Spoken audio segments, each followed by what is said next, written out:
Hey guys, Paul here from JOLO English. Thanks for tuning in again. So in this video, we're going to be looking at the language you can use to describe trends and visual data. Now this is something you're required to do in the IELTS tests, as well as perhaps at university or at work. Now we've seen this type of language being used quite a lot recently to describe things such as currency or the stock market, especially in light of recent events such as Donald Trump's presidency and Britain deciding to leave the European Union. So let's take a closer look.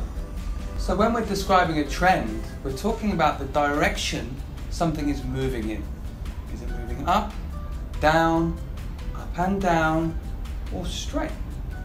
If we're talking about an upward trend, we can use verbs such as increase, climb, rise, go up, and grow. Now, to add a bit of variety to your descriptions, you can substitute these verbs for nouns. An increase, a rise, a growth. Consider the differences in these two sentences. It can be seen that sales of iPhones increased by 20% in the second half of the year. According to the data, there was a 20% increase in the sales of iPhones in the second half of last year. Now the meaning in these two sentences is the same, but the structure is very, very different. And remember guys, variety is very important for getting a good score in your IELTS.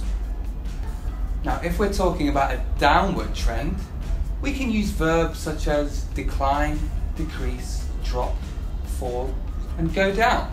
Compare these to their noun forms: a decrease, a decline, a drop, a fall. And consider these two sentences. It is evident that the number of people visiting the museum declined by 40%. Museum visits experienced a 40% decline. So how can we describe a trend that isn't really moving up or down?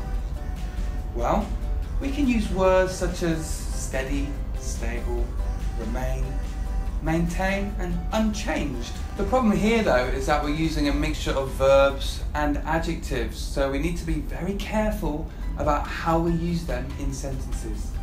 Take a little look at these three examples. The number of units sold remained stable in the final quarter.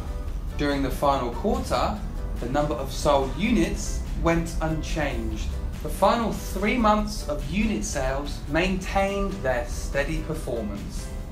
Now, to add a little bit of detail and precision to your descriptions, you can use adverbs before or after the main verb in the sentence. So if there's a big or obvious change in the trend, you can use words such as dramatically, significantly, or considerably. The number of tourists to Vietnam has increased dramatically in recent months. But if there's a very small change in the trend, you can use words such as slightly, gradually, or marginally. In recent months, the number of tourists to Vietnam has marginally increased. So remember guys, to get those good scores in IELTS that you want, you need to be using a variety of vocabulary, nouns, verbs, adverbs, and a lot of paraphrasing, okay? So good luck. So thanks again guys for tuning in, and as always, remember to leave in the comments below anything you would like to study, okay?